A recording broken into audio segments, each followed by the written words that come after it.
I'm going to talk today about Ronnie James Dio. Ronnie James Dio got his start very early in his life, playing for a band that would eventually be called Elf.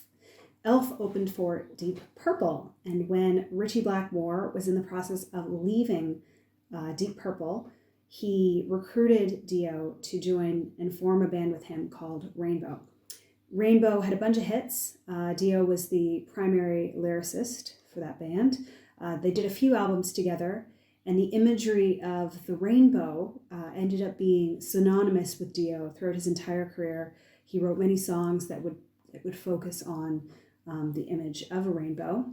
Fun trivia about the band Rainbow: their song "Long Live Rock and Roll" is actually in the movie Rockstar with Marky Mark, which is very loosely based on a true story about the band Judas Priest. So after 3 albums with Rainbow, Dio left and was recruited to join Black Sabbath after Ozzy left the band, got fired. Tony Iommi and Dio met purely by chance at a famous club in LA called The Rainbow, and they hit it off immediately. So Dio's Sabbath years were kicked off by their 1980 album Heaven and Hell. The success of that album really saved the band. That wasn't really sure it was going to be able to carry on with Ozzy's departure. Fans originally weren't very sure of what Sabbath without Ozzy could be like, but they were won over by Dio's passion and remarkable range. It's no coincidence that even after rejoining Sabbath, Ozzy never did any of the Dio year songs live. It would have just been impossible for him to hit those notes. It's a really, really great album that allows every member of the band to shine. And it looks at sort of the ideas of dealing with loneliness and injustice.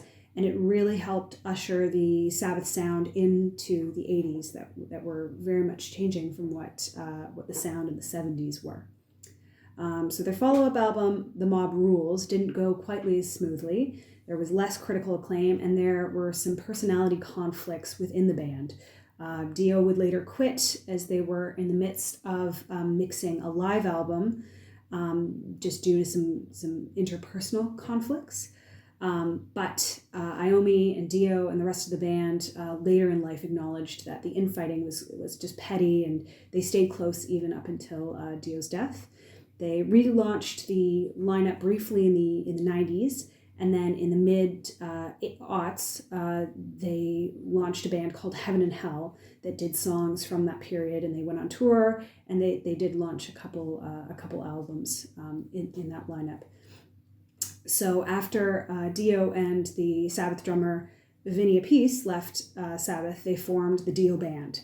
The band continued with several lineup changes to perform live and record albums up until Dio's death. They recorded 10 studio albums and almost as many live albums.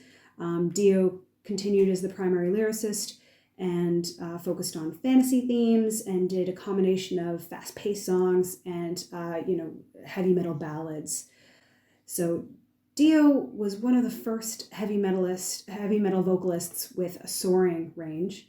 Like Bruce Dickinson from Iron Maiden and Rob Halford from Judas Priest, Dio brought a very unique and defining sound to his music, partially because of his range, but also because of his very recognizable voice.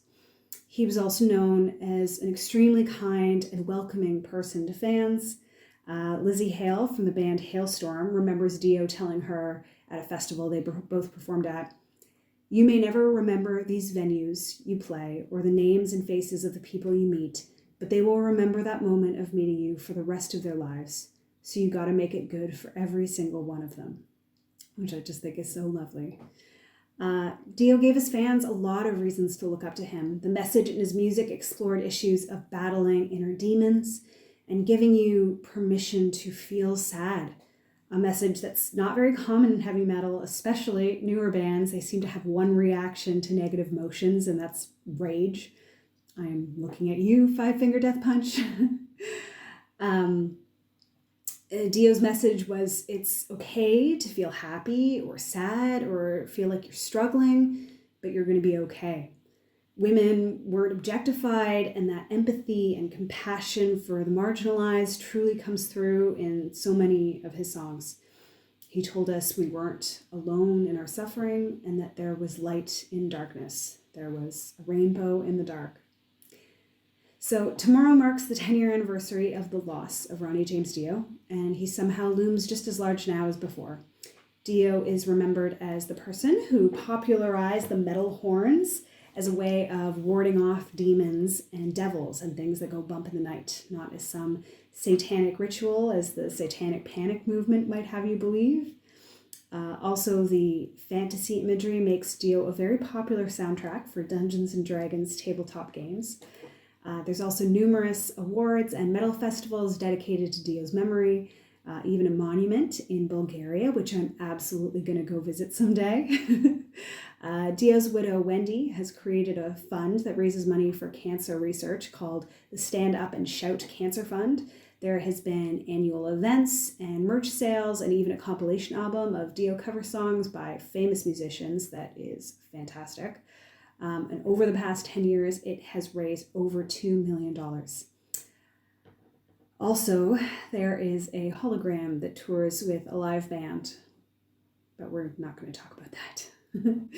Okay, so that's my presentation about Ronnie James Dio. I hope that has given you a bit of insight as to why I love him so much. Thanks.